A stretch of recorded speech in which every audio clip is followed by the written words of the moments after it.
Je suis de retour sur le rucher. Quelle heure il est?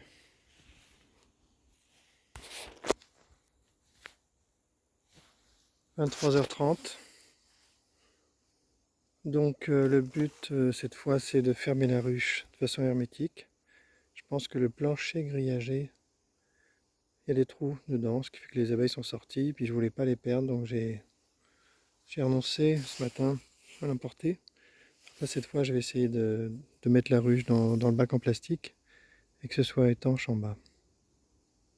Allez, c'est parti, pause. J'enlève la tente. Je remets du carton devant et puis je vois comment j'avance. Voilà. J'ai rendu étanche en dessous la ruche. Je partirai demain matin assez tôt pour éviter de les laisser enfermer trop longtemps.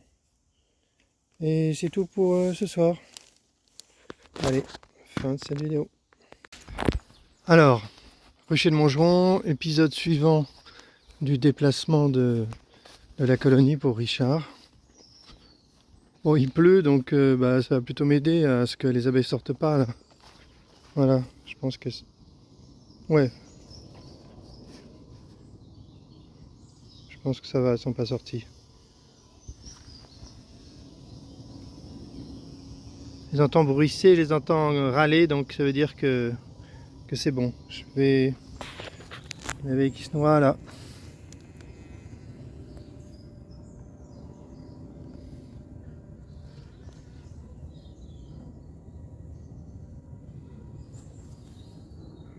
Ouais, les abeilles sont sorties, mais ça tant pis.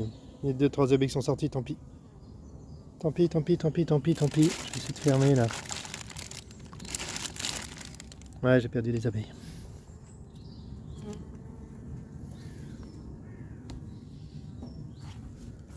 Bon, c'est pas grave, j'ai perdu quelques abeilles. Enfin, elles sont pas totalement perdues, elles vont se recycler ici. Ok, allez, je vais mettre un plastique par-dessus encore et je vais... Je les emporte, j'emporte la caisse.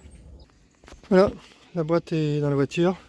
Bon, le fait qu'il pleuve, soit très humide, bah, ça m'aide, hein, parce que les abeilles sont pas eu trop envie de sortir, je pense. Donc c'est parti, je vais chez Richard à Fontainebleau. Eh bien, me voilà arrivé. Donc je me suis fait une réflexion tout à l'heure, c'est que là, je n'ai qu'un seul bloc et j'avais un petit peu du mal à le porter, ce qui montre que vraiment c'est rempli d'abeilles et de miel. Ce bloc est vraiment, on ne peut pas faire plus fort, hein. Ça serait intéressant que je le pèse d'ailleurs. Et donc à la limite, j'avais un petit peu de mal à le porter et en même temps, je l'ai porté. Ça veut dire qu'une ruche minimale, on peut la porter. C'est un avantage énorme parce que un deuxième bloc, je ne pourrais pas du tout déplacer la ruche, c'est impossible. Donc ça, c'est vraiment un avantage de la ruche minimale. Bon, ben je me lance, hein. Allez, c'est parti. Bon, ça c'est la ruche d'hier qu'on a traitée à l'acide. Je ne sais pas combien de temps il faut laisser. Ma technique, tiens, il y a déjà un frelon en dessous. Richard veut pas entendre parler des tentes. C'est embêtant parce que là il y a des frelons quand même. Ouais, moi aussi j'ai amené la mienne là. Tu vois que t'as un frelon là, hein. Bon, si t'en as qu'un seul, ça va. S'il y en a qu'un seul, c'est pas grave. Mais en général, il n'y en a pas qu'un seul, il y en a beaucoup plus. On verra, on verra. Et alors voilà, donc j'ai préparé ici un beau support. Très savoyard. Hop. J'ai plus qu'à prendre mon bloc et à le poser dessus, hein. Allez, c'est parti.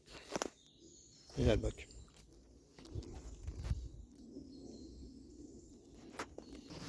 Bon, bah, je commence par libérer les abeilles. De toute façon, il faudra que j'enlève le plancher, donc je vais les libérer doucement. J'ai laissé respirer un peu déjà.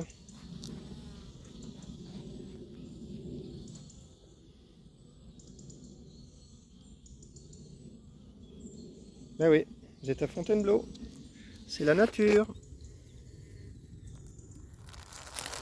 Ah, bien parfait, c'est ouvert.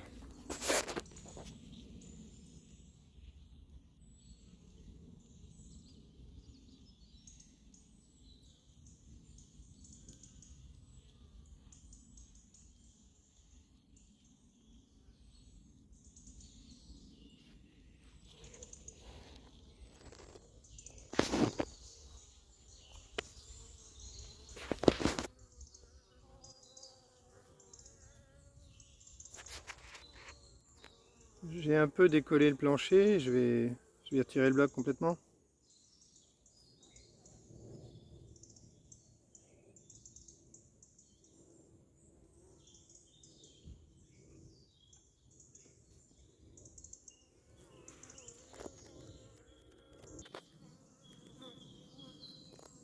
Alors, je me suis habillé. Il y a deux, trois abeilles qui me tournent autour. Et puis j'ai déposé le bloc, voilà, c'est presque fini. Hein. Je sais plus qu'à le mettre. Je sais plus qu'à le faire pivoter et ben, je pense que ça sera fini.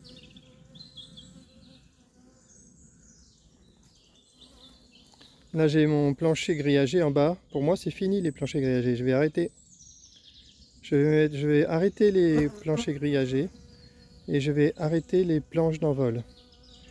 Il y aura juste une plaque de contreplaqué et c'est tout. L'idée étant d'avoir un espace plus fermé avec moins d'oxygène, un petit peu plus ce qui doit ressembler dans les arbres, avec l'idée qu'avec moins d'oxygène, ça peut nuire au varroa. Ça l'idée. À tester. Alors sur l'autre ruche, je suis allé voir par curiosité ce que ça donnait. Là j'ai reniflé le sopalin imbibé d'acide et ça sent plus rien. Et là on voit que toutes les abeilles sont revenues. Donc ça veut dire que le traitement là en une nuit ça suffit. Ça n'ira pas plus loin. Donc je vais pouvoir retirer le tissu noir, le sac noir des sémages là, d'attrapage des sémages. Et je vais l'utiliser sur l'autre ruche.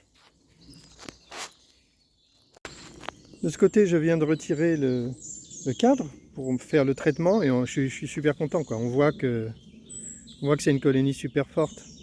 Dans un bloc varé, on ne peut pas rêver mieux. Il y a du miel là sur la droite. C'est génial. On verra si ça suffit pour passer l'hiver. Hein. On va tester ça. D'ailleurs, ça aurait été vraiment bien que je le pèse. Il faudrait que je fasse ça à Montgeron. Je vais prendre une de ces colonies bien fortes. Je vais la peser, puis je vais faire comme les apiculteurs. Je vais voir l'évolution du poids pour voir ce que ça donne. Là, j'aurai vraiment une indication objective. Et puis ensuite, je pourrais tester mon système de carottes, les carottes de Candy. Les carottes de Candy, bah, elles devront faire l'espace entre deux cadres pour pouvoir les injecter, les enfoncer dans la ruche, au plus près de la colonie, pour être sûr que c'est toujours à disposition. Allez, je vais chercher le sac noir. Alors je passe d'une ruche à l'autre. Voilà, j'ai récupéré le sac noir, je l'ai mis par terre, les abeilles sont parties. Quand je vois la puissance que dégage cette colonie, je suis persuadé qu'elle passera l'hiver. C'est pas possible. Si on compare ça, moi j'ai déjà été chercher pas des essaimages, des essaims installés que les forestiers voulaient retirer après avoir abattu un arbre. Et franchement, ça paye pas de mine. Hein. C'est ridicule. Enfin, c'est très petit, c'est très faible. Donc je pense que souvent, les colonies dans les arbres naturels, ben en fait, c'est pas très fort. Et malgré tout, ça doit survivre. Donc je pense qu'une colonie, pour survivre dans un bloc varé, ça doit être sans aucun problème. Je monte de près, on voit quand même qu'on ne peut pas avoir plus d'abeilles. Hein. Et j'avais presque du mal à le porter. C'était la limite de ce que je pouvais porter. Non, c'est pas celui-là, mais celui-là est pareil. Je vais voir si je peux regarder derrière. Alors on a regardé hier, en fait, il n'y a qu'un seul bloc qui est vraiment rempli. Hein. Donc c'est vraiment le format ruche minimale. Hein. Parce que si on regarde en bas, il n'y a rien. Et je me pose la question, est-ce qu'il faut le laisser pour cet hiver ou pas? Je ne sais pas. Je sais pas du tout. Ça c'est vraiment une question. Hein. Bloc sanitaire, à mon avis, c'est de la flûte. Bloc sanitaire, j'ai été surpris d'apprendre que ça a été inventé dans les années 80. Donc en fait, c'est même pas du varé. C'est du apiculteur années 80 qui a eu une lubie avec ça. Puis ça a pris. Puis tout le monde pense que c'est un truc normal. En fait, je pense que ça sert absolument à rien. D'autant plus que là, la ruche elle est très surélevée. Donc par rapport à l'isolation, Ça me fait penser qu'il faudrait que je le retire maintenant parce qu'après, j'aurai pas l'occasion de revenir. Je pense que je vais retirer le bloc sanitaire. Et je pense qu'il faut fermer la ruche en bas. Il faut dégager le maillage, c'est n'importe quoi. En hiver, c'est n'importe quoi. On voit qu'il y a un frelon qui s'invite, comme on dit. Et là, avec Richard qui veut pas mettre de tente parce que c'est pas joli. Là, ça va être un problème. Mais bon, on verra, peut-être qu'il n'y en aura pas, peut-être qu'il en a pas beaucoup. Ouais, donc là, bah oui, je suis persuadé qu'il faut dégager le... Ah, mais là, lui, oh, on va se rattraper comme ça.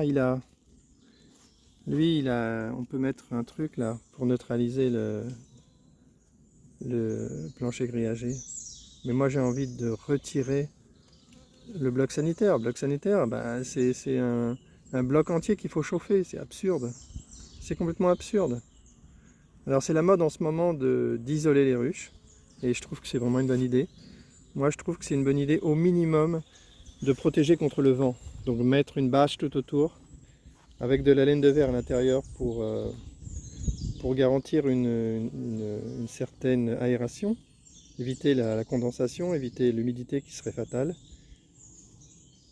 Et voilà. Là j'ai ouvert, il fait un peu frais, on voit que c'est l'effervescence au-dessus.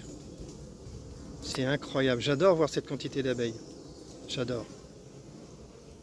Là j'ai quelques colonies complètement foutues là, à Crône, mais on en a aussi quelques-unes qui sont très vivaces, donc c'est bien. Allez, je mets le sac noir dessus et ensuite je vais mettre l'acide. Voilà. J'ai mis le liquide, l'acide sur le sopalin, j'ai mis le sopalin sur le sac noir et ça va diffuser à l'intérieur. J'ai plus qu'à refermer. Alors j'ai bouché le trou avec du sopalin temporairement. Et là Richard a retrouvé la plaque en métal qu'on met en dessous. Donc c'est parfait, on va pouvoir l'isoler. Là c'est bien. Si ça rentre. Allez, je fais à demain. Ah, c'est génial. C'est génial. Du coup, ça me fait penser que l'autre, j'aurais pu faire la même chose quand j'ai appliqué l'acide. Mais c'est pas grave, si ça a traversé tout le bloc du haut, c'est déjà pas mal.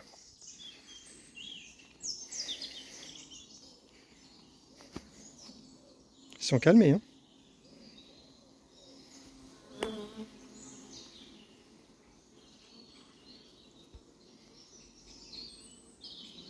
Alors, ils n'ont pas construit dans le bloc du dessous. C'est dommage, je suis encore obligé de les déranger là. Il faut que je retire le bloc du dessous. C'est dommage. Allez, je me lance. Bon, ça s'arrange. J'ai même fait de la fumée. Bon, alors, je me suis complètement trompé. Quand j'ai voulu, j'ai eu un mal fou à retirer le bloc du dessous, évidemment. J'ai déclenché les grosses attaques.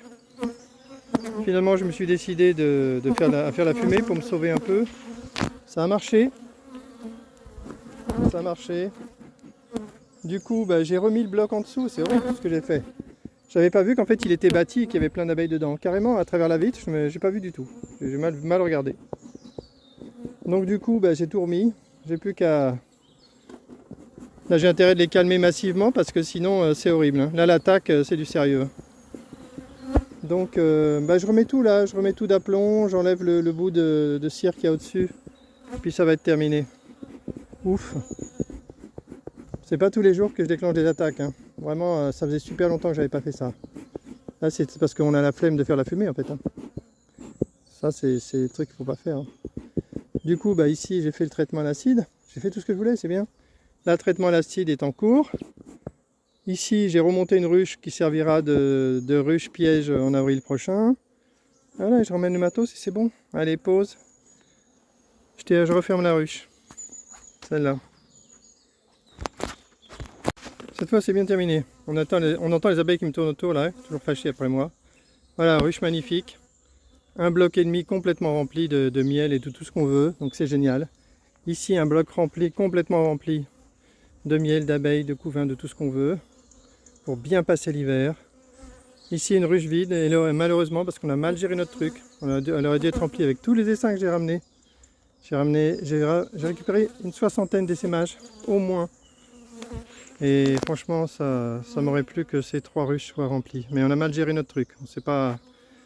On n'a pas bien communiqué. Allez, fin de la vidéo.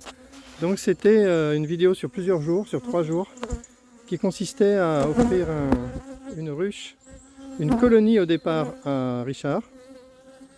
Et du coup, ça m'a fait prendre une décision, c'est que maintenant quand je vais donner des colonies à